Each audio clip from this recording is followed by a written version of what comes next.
Hello, and welcome to today's program. My name is Angela, and I'm the owner and designer for ATXPaperhouse, specializing in handmade greeting cards for all occasions right here in Bee Cave, Texas.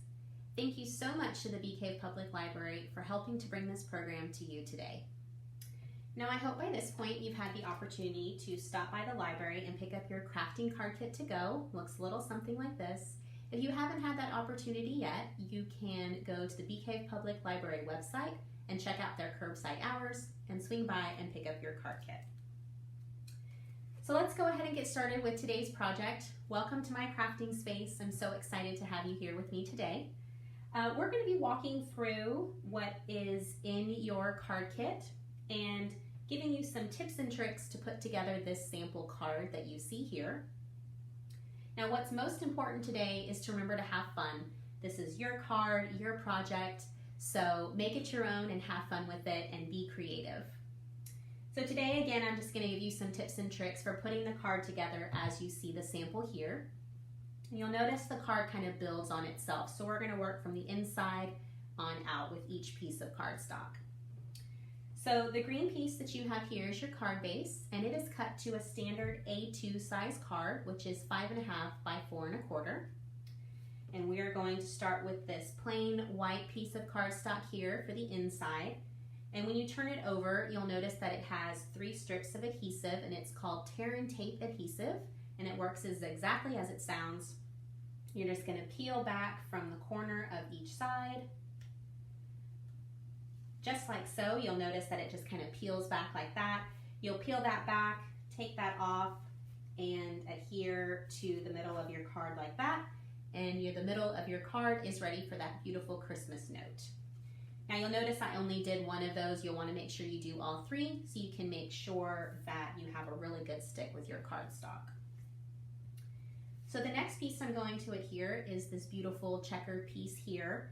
Now your piece of pattern paper might look a little bit different than mine, but not to worry. All of the pieces are coordinated with the beautiful Christmas reds and greens, so your finished product will look beautiful even if your pattern paper looks a little bit different.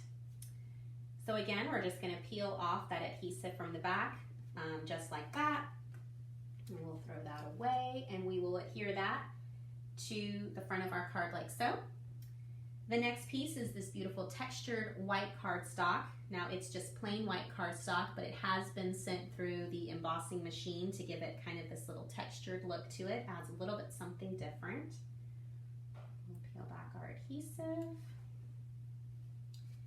and we will stick that to the front of our card just like that. So that takes care of the bigger pieces of flat cardstock that you have in your kit, and we're going to kind of move on to the more intricate pieces of the front of the card.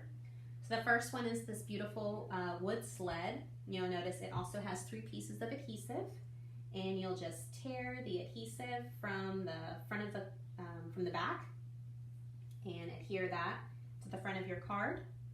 And the next piece we're going to work on is the red wreath, or the green wreath with the red bow. And when you flip that over, you'll notice that it also has adhesive, but it's raised a little bit.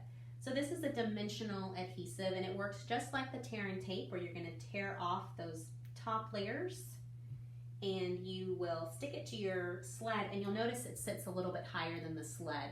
So the dimensional gives it some dimension, adds a little bit of a 3D look to your card, which is great. So last but not least, we're going to work on our sentiments here, which is your Merry Christmas sentiment. And these have been created using the die cut machine. And these silver kind of metal die cuts here, they sit on top of the cardstock, and we run them through our die cut machine. And we get these beautiful, very intricate sentiments. So you'll notice that they are very delicate, so easily bendable. We want to make sure we're careful with these while we're working with them. And on the back, you'll notice that these are not prepped with any adhesive because we're going to be using our glue dots for these. So we want to take one glue dot and probably put one along kind of the bigger parts of the cardstock, so between the M and the Y. Now our glue dots are very easy to work with, but beware, they are a little bit sticky. So you just want to peel that off there, put it on the M, put it kind of towards the edge of the Y, And what's great about the glue dots is that you can kind of mold them to your cardstock because you don't want to see them once you put the sentiment onto the card. So you kind of want to mold them to the cardstock so they only are adhering to the back. So I have mine on my M and my Y. And for my Christmas, I'm going to put one on the C right there, kind of mold it around so I can't see that behind, probably between this T and right at the edge of the S. And I want to stick that in there. And again, if you see any of that glue, you can just kind of push it in a little bit, kind of mold it again around that sentiment. And one last glue dot for our pretty little sequence, which will serve as our dotted I. And there you have it, a beautiful, simple, handmade Christmas card ready to send to your loved ones this holiday season. Well, I hope you enjoyed today's project. Thank you so much for joining me. Again, my name is Angela with ATXPaperhouse. If you have any questions about today's project, feel free to email me at atxpaperhouse@gmail.com, or you can check out my blog, atxpaperhouse.blogspot.com, for other card designs and ideas. And thank you again to the Bee Cave Public Library for bringing us this program today. And happy crafting. Bye now.